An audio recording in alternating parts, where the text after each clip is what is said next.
supaya ulama nggak ikut-ikutan. Saudara, mereka yang mau main di sana. Nah kalau gitu saya tanya, jahat gak tujuannya? Nah sekarang kita tanya, kalau ulama nggak boleh main politik, kiai nggak boleh main politik, ulama sama kiai nggak boleh terjun ke politik, terus yang boleh siapa? Bangsat, koruptor, bajingan, penjahat. Mereka yang boleh masuk dalam politik, justru mereka yang merusak daripada tatanan kenegaraan kita. Betul? Betul? Takbir.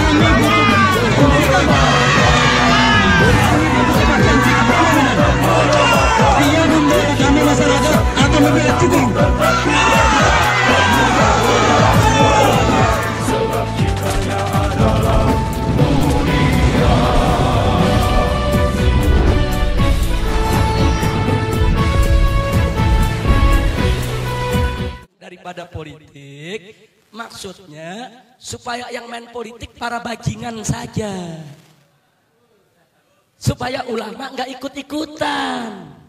Saudara, mereka yang mau main di sana. Nah kalau gitu saya tanya, jahat gak tujuannya? Nah sekarang kita tanya, kalau ulama nggak boleh main politik, kiai nggak boleh main politik, ulama sama kiai nggak boleh terjun ke politik, terus yang boleh siapa? Bangsat, koruptor, bajingan, penjahat. Mereka yang boleh masuk dalam politik, justru mereka yang merusak daripada tatanan kenegaraan kita. Betul? Betul? Takbir.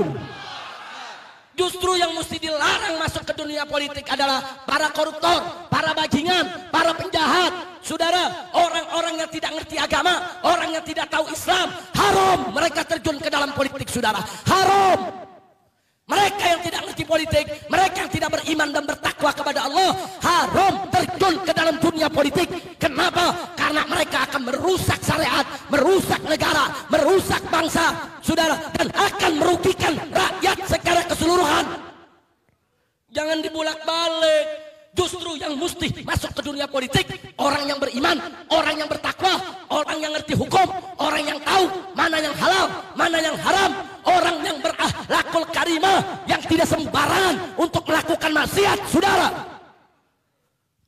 Jadi umat Islam mesti tegas, jangan dibulak-balik, saudara. Kira-kira jelas tidak? Jelas tidak? Nah sekarang kita bayangkan, saudara, terlepas dari perdebatan kita soal demokrasi. Saya nggak mau berdebat soal demokrasi itu halal atau haram, togut atau bukan togut, saudara. Ini sekarang kita bicara real fakta politik yang ada depan mata kita saat ini, saudara. Apa fakta politik yang ada saat ini? 5 tahun sekali rakyat memilih wakil-wakilnya untuk duduk di DPR. 5 tahun sekali rakyat, saudara, diajak untuk memilih siapa yang harus jadi gubernur, siapa yang jadi bupati, siapa yang jadi presiden, saudara. Nah sekarang mari kita lihat, kalau rakyat umat Islam ini tidak diajarkan berpolitik, akhirnya kursi-kursi parlemen tersebut jatuh kepada para tangan bajingan, tangan penjahat, tangan mereka yang anti-Islam. Dan apa yang terjadi, saudara? Begitu mereka duduk di DPR, mereka yang bikin undang-undang.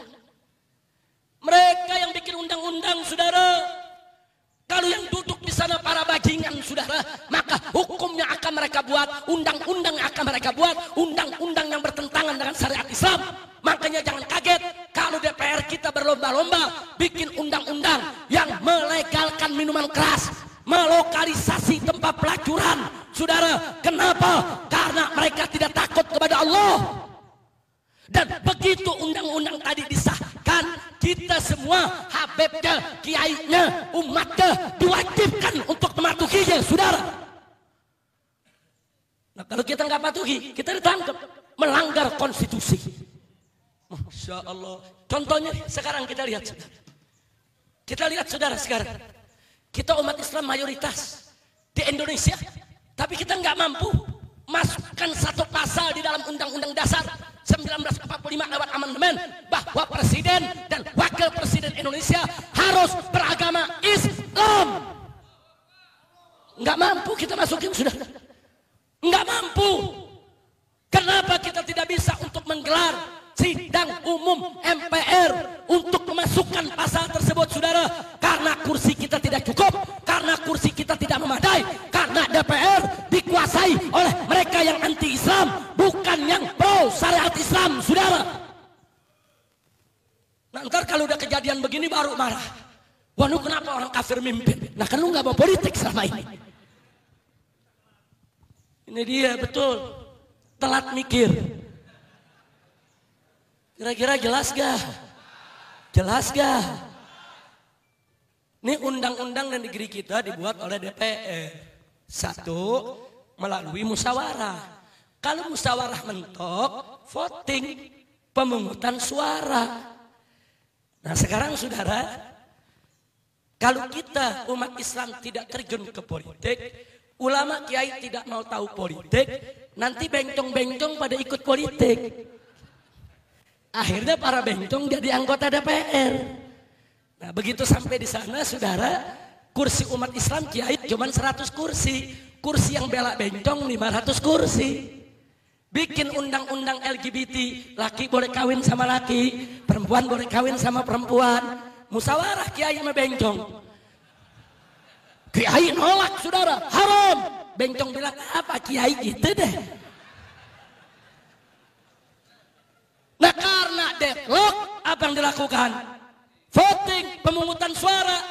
Suara kiai 100, yang dukung bencong 500. Siapa yang menang? Ayo jawab, siapa yang menang? Siapa yang menang? Akhirnya undang-undang LGBT diketok palu, saudara. Nah, begitu besok